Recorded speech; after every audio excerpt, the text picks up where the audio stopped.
అలసిన వానికి ఊరడించు మాటలు. సహోదరుడు భక్తసింగ్ గారి పరిచర్య నుండి సేకరించిన అనుదిన ధ్యానములు. ఏప్రిల్ 12.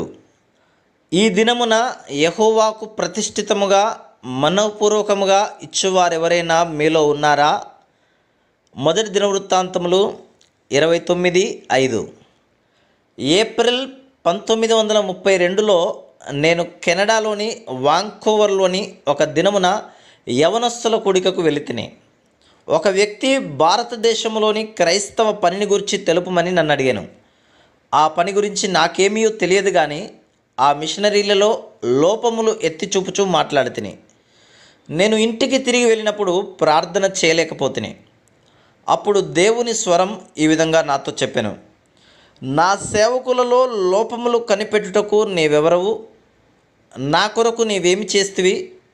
అప్పుడు నేను, ప్రభువా, నేను నీ సేవకు పూర్తిగా అసమర్థుడనని తలంచితిని.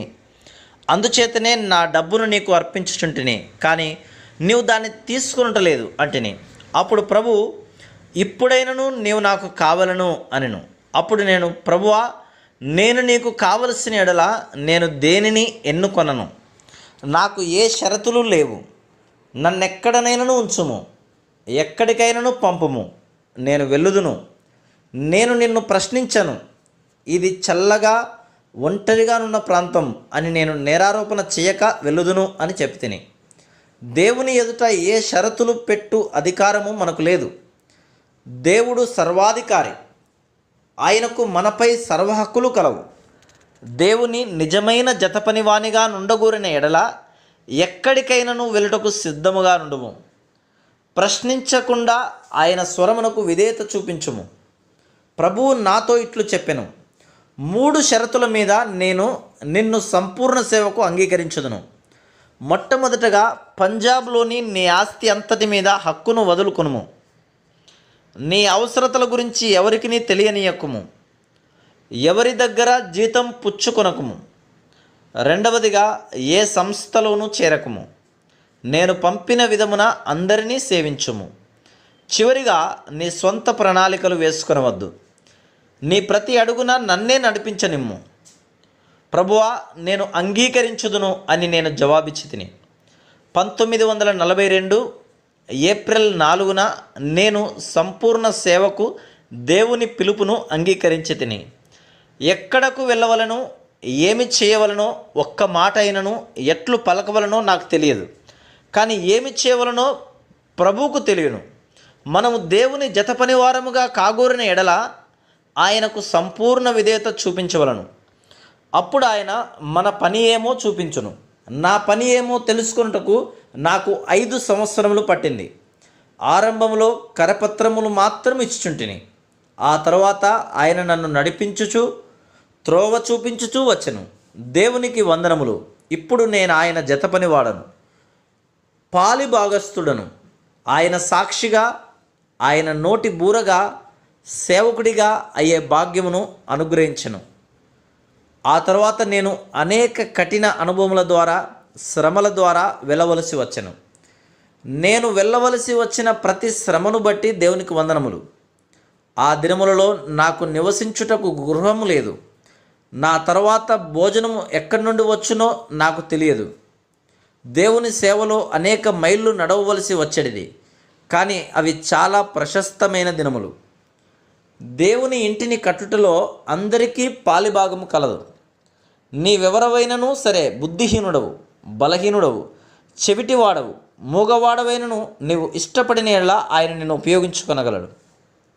కానీ ఒకటి నమ్ముము, ఆయన నిన్ను తల పాలి భాగస్థునిగా నుండగూరుచున్నాడు. ఆయన నీకు అత్యధిక బహుమానం ఇచ్చును. కొన్నిసార్లు ప్రజలు నన్ను, నీ జీతం ఎంత, నీకెవరిచ్చెదరు అని ప్రశ్నించెదరు. నా జవాబు, చాలా పెద్ద జీతం. అప్పుడు వారు 500 రూపాయలు లేక 1000 రూపాయలు అందురు. అప్పుడు నేను, కాదు, ఇంకా ఎక్కువ. దేవుడు నా అవసరతలన్నిటినీ తీర్చును. అనుదినము ఆయన నాకిచ్చును. నాకు అవసరమైన దానికంటే అధికముగా ఇచ్చును అని చెప్పుదును. దేవుడు తన సేవ గురించి నీతో మాట్లాడుచున్న ఎడల ఆయనకు విధేయత చూపించుము. నీ హృదయమును కఠినపరుచుకొనవద్దు, నీ బుద్ధిహీనత వైపు బలహీనత వైపు చూచుకొనవద్దు.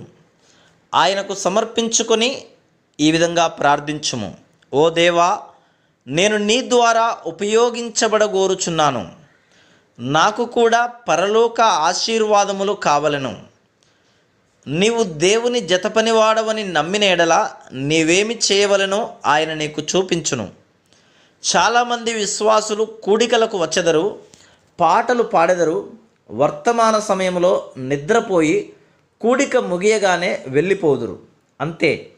ప్రార్థన ద్వారా దేవుని పనిలో తమ పాలి భాగమేమో తెలుసుకొనగోరరు. యేసుక్రీస్తు ప్రభు శిరసత్వము క్రింద దేవుని ఇల్లు కట్టుటలో ప్రతి విశ్వాసికి పాలిభాగము కలదు. ఆ పనిని నమ్మకముగా చేయుట వలన యేసుక్రీస్తు ప్రభువులో ఆత్మ సంబంధమైన ప్రతి ఆశీర్వాదములో పాలు పొందు ఆధిక్యత మనకు కలదు. కానీ మొట్టమొదట నీ పాపములు క్షమించబడినవని, నిత్య జీవ వరమును పొందితివని నిశ్చయము చేసుకొనుము. అప్పుడు మాత్రమే దేవుడు నిన్ను ఉపయోగించుకొనగలడు. నీవిచ్చు నీ డబ్బును కానీ దేనిని కానీ ఆయన ముట్టడు. అందుచేత దయచేసి నీవు రక్షణ పొందని ఎడల నీ కానుకను తీసుకొని రావద్దని చెప్పుదుము. Praise the lord.